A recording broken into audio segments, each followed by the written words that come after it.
Shalom Bapak Ibu Saudaraku, kita bersyukur Tuhan pertemukan kita di Jumat pagi ini. Tentu itu adalah anugerah dan berkat dari Allah buat saudara dan saya. Maka mari kita mengalami kebaikan Tuhan, kembali kita bawa kesediaan kita untuk menerima firman-Nya. Dengan percaya lewat firman Allah di pagi hari ini, kita semakin dimampukan untuk melakukan yang terbaik bagi Tuhan, sehingga di dalamnya kita akan memperoleh berkat, dan berkat itu kita bawa menuju ke kehidupan yang kekal. Mari saudaraku, kita awali dengan doa sebelum kita menerima firman Allah di pagi ini. Mari kita berdoa. Tuhan Yesus, terima kasih karena Engkau selalu ada untuk kami. Hadir-Mu memberikan kami kekuatan dan juga semangat untuk tetap menapaki kehidupan dengan setia kepadamu di tengah kelebihan dan kekurangan kami dalam situasi hidup seperti apapun yang kami alami. Kami tidak pernah berhenti memuji memuliakan Engkau karena kami tahu di dalamnya kami akan memperoleh berkat. Karena itu Tuhan, anugerahkan kami firman di pagi ini, agar lewatnya kami semakin bersemangat untuk memuji memuliakan Engkau dari waktu ke waktu, demi untuk kemuliaan nama-Mu. Untuk apa yang kami minta ini Tuhan, berfirmanlah, karena kami sedia mendengarkannya. Demi Yesus yang adalah firman, kami sudah berdoa kepada Bapa di sorga. Amin. Saudaraku, bacaan Alkitab kita di Jumat pagi ini dituliskan demikian dalam Sabda Bina Umat dari kitab 1 Tesalonika 3 ayatnya yang ke-6 hingga ayatnya yang ke-7. Bagian Alkitab dibacakan demikian. Tetapi sekarang setelah Timotius datang kembali dari kamu dan membawa kabar yang menggembirakan tentang imanmu dan kasihmu, dan bahwa kamu selalu menaruh kenang-kenangan yang baik akan kami dan ingin untuk berjumpa dengan kami, seperti kami juga ingin untuk berjumpa dengan kamu. Maka kami juga, saudara-saudara, dalam segala kesesakan dan kesukaran, kami menjadi terhibur oleh kamu dan oleh imanmu. Saudaraku, tema renungan kita di Jumat pagi ini dituliskan demikian dalam Sabda Bina Umat, pelayanan yang bermakna. Pelayanan yang bermakna. Saudaraku, kalau kita berbicara tentang sesuatu yang bermakna, maka pastinya itu tidak hanya ada dalam konteks pelayanan saja, tapi dalam seluruh realitas hidup kita.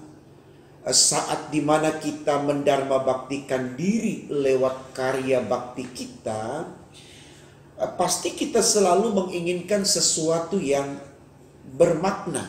Bermakna dalam pengertian mendatangkan kebaikan, memiliki maksud yang baik, dan selalu menjadi sumber sukacita, kebahagiaan, dan yang sama dengan itu, ya, artinya sesuatu yang menyenangkan, karena sesuatu yang bermakna pasti mendatangkan kesukacitaan, sesuatu yang membahagiakan. Jadi saya pikir siapapun dia, termasuk saya dan Bapak Ibu, selalu berharap apa yang kita lakukan itu sesuatu yang mendatangkan makna yang baik. Ya, dan itu juga tentunya yang diharapkan oleh orang lain ketika kita berinteraksi, ketika kita membangun relasi, komunikasi dengan orang lain. Orang-orang tersebut berharap apa yang kita lahirkan dari diri kita dalam konteks bersama itu tadi sesuatu yang bermakna. Jadi berbicara tentang sesuatu yang bermakna itu dalam konteks yang luas, tidak hanya dalam pelayanan. Tapi kemudian saudaraku, mengapa di sini tema kita mengarahkan saya dan Bapak Ibu untuk melahirkan atau melakukan pelayanan yang bermakna. Seperti tema kita ditulis demikian, pelayanan yang bermakna. Nah, kalau saya boleh mewakili Bapak Ibu untuk melihat apa maksud dari tema khotbah kita di pagi ini, saya bisa katakan begini saudaraku. Ketika saya dan Bapak Ibu ada dalam pelayanan yang bermakna, tentu dalam konteks spiritual, maka apa yang disebutkan di awal khotbah tadi, ya, itu bisa terjawab. Artinya, kalau kita sudah membangun seluruh aktivitas hidup kita dalam pelayanan melahirkan sesuatu yang bermakna, maka itu akan terbawa dalam panggilan kehidupan kita di konteks yang lain atau di luar dari pelayanan. Entah di dalam keluarga, di tempat pekerjaan, di tengah pertemanan dalam pergaulan, atau dalam situasi apapun. Ya, kenapa? Karena orang yang melahirkan pelayanan yang bermakna tentu orang-orang yang memiliki kekuatan spiritual atau kekuatan iman. Artinya orang-orang yang selalu mengedepankan Allah, ya, tidak lagi berbicara tentang dirinya dan kepentingannya, tetapi benar-benar dia menempatkan Allah di totalitas hidupnya sebagai yang dia layani, ya. Nah, orang-orang yang demikian tentunya saudaraku pasti memiliki kepekaan nurani dan kepekaan iman.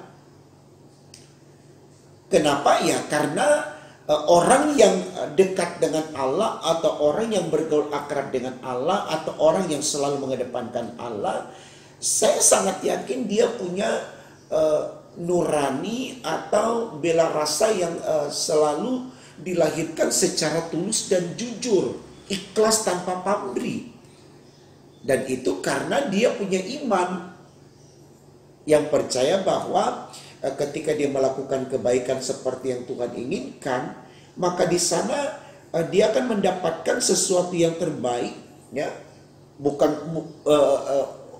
Mungkin bukan dalam bentuk benda atau harta, ya, ketenaran atau nama besar, tetapi yang pasti dia menerima kasih karunia Tuhan, yaitu keselamatan. Nah, ini yang disemangati, ini yang dimotivasi oleh orang-orang yang melayani, melahirkan sesuatu yang bermakna, yang kemudian berdampak juga di dalam kehidupan kesehariannya lewat aktivitas yang dia lakukan, ya. Karena dia tahu itu semua adalah bentuk kesetiaan dia untuk mengkaryakan diri sebagai anak Tuhan di dalam seluruh kenyataan hidup yang dia jalani, ya. Jadi bukan hanya di dalam gereja saja atau pelayanan saja, tapi di mana saja dia berada, ya, dia selalu melahirkan hal-hal yang bermakna. Nah, ini yang mau disemangati oleh tema kita, bahwa kalau saya dan Bapak Ibu sudah menjadi sosok yang melahirkan pelayanan yang bermakna seperti di tema kita tulis ini, maka saya percaya ketika kita ada di konteks yang lebih luas, kita menjadi orang-orang yang takut akan Tuhan, ya. Orang-orang yang takut akan Tuhan dalam pengertian orang-orang yang selalu mau mengikuti apa yang dikatakan Tuhan. Artinya dia hanya mau berbuat baik, tidak mau berbuat jahat, ya. Jadi ini tentu sesuatu yang baik. Nah, saudaraku, ini yang coba diungkapkan juga oleh Paulus, ya, di dalam bacaan kita kepada jemaat Tesalonika, ya. Bagaimana sukacita Paulus, ya, ketika dia melihat jemaat itu merefleksikan kehidupan yang mendatangkan kebaikan atau sukacita bukan saja bagi diri mereka tapi juga bagi orang lain, bahkan bagi Paulus dan Timotius, ya. Nah, ini karena jemaat Tuhan di Tesalonika sangat menyadari bahwa membangun kualitas spiritual, ya, di dalam mengemban tugas pelayanan itu akan juga menjadi warna dalam dinamika dan harmonisasi hidup mereka ketika mereka ada di konteks yang majemuk katakan masyarakat. Jadi mereka tidak hanya melahirkan hal-hal yang positif dan imani di dalam persekutuan atau gereja, tapi dimanapun mereka berada di sana, mereka melahirkan hal-hal yang demikian. Bukankah ini sesuatu yang baik untuk kita teladani, Bapak Ibu Saudaraku? Apalagi di masa-masa sekarang ini, tidak sedikit orang yang membutuhkan sebuah penyemangat, ya, di dalam mereka menyatakan eksistensinya untuk tetap eksis di tengah kehidupan yang penuh tantangan dan pergumulan, ya. Nah, ini hanya bisa mereka lakukan kalau kemudian mitra kerjanya atau rekannya atau orang-orang yang ada di sekitarnya adalah orang-orang yang bisa memberikan sesuatu yang bermakna pengertian seperti dikatakan di awal khotbah tadi, sesuatu yang baik yang mendatangkan sukacita dan damai sejahtera, ya. Kita lihat saudaraku, ada banyak orang di tempat pengungsian, ada banyak orang yang terpapar COVID, ada banyak orang yang kehilangan pekerjaan karena masa-masa pandemi ini kita dibatasi ruang gerak kita dan seterusnya. Kita harus tetap menjaga jarak dengan orang lain, ya, physical distancing, social distancing. Ini dampaknya bisa membuat orang mengalami suasana hati yang mungkin sedih, mungkin gelisah, mungkin takut. Nah, dalam situasi ini Bapak Ibu Saudaraku, mereka sangat membutuhkan sentuhan kasih yang tanpa pamrih, yang tulus dan jujur, ya, dari anak-anak Tuhan. Nah, bagaimana anak-anak Tuhan bisa menjawab harapan itu dalam konteks yang majemuk di tengah masyarakat itu tadi? Kalau di dalam pelayanan sendiri, anak-anak Tuhan itu tidak memberi diri sebagai pelayan-pelayan yang bisa melahirkan hal-hal yang bermakna. Misalkan di dalam pelayanan kita bangun persaingan yang jahat, ya, kita saling menjatuhkan, mencaci maki, menfitnah dan seterusnya. Atau dalam kehidupan bergereja atau berjemaat, kita hanya terus ada dalam lingkaran pertikaian yang tidak pernah berhenti, perselisihan antara satu dengan yang lain, ya, antara pendeta majelis dengan majelis dengan anggota jemaat atau pendeta dengan anggota jemaat. Ini sesuatu yang tidak bermakna baik, ya, sesuatu yang tidak bisa kemudian menjadi spirit bagi kita untuk keluar dari konteks persekutuan, untuk menjadi teladan atau memberi suasana nyaman dan aman kepada orang-orang di luar sana. Kalau dalam gereja sendiri kita sudah tidak takut dengan Tuhan, mudah sekali kita menjudge orang, mudah sekali kita menfitnah orang, ya, mudah sekali kita mencari kesalahan orang, kita hanya mau paling dibenarkan. Sifat-sifat ini saudaraku, sadar atau tidak, akan terbawa dalam kehidupan yang lebih luas, yaitu di masyarakat. Dan ini sangat berbahaya. Tuhan tidak mau yang demikian, saudara. Karena Tuhan mau, seperti dikatakan di tema kita dan yang sudah diungkapkan oleh Paulus dan Timotius, bagaimana kita melahirkan hal-hal yang bermakna dalam hidup ini. Nah, tentu itu harus dimulai dari kesediaan kita menerima Kristus sebagai Allah yang hidup, Tuhan dan Juru Selamat kita. Artinya kita coba memperkuat kehidupan spiritualitas kita, kehidupan keimanan kita, karena itu dasar, itu semangat, itu modal bagi kita untuk bisa melahirkan bukan saja pelayanan di gereja yang bermakna, tapi juga pengabdian diri kita lewat karya bakti diri kita di tengah masyarakat, bangsa dan negara, pasti juga hal-hal yang bermakna. Nah, ya, ini yang ditunggu oleh Tuhan, bahwa setiap anak-anak Tuhan, termasuk saya dan Bapak Ibu, tidak boleh membantah, tidak boleh menolak keinginan Tuhan untuk melahirkan hal-hal yang bermakna. Karena kita hadir di dunia ini untuk itu, saudaraku.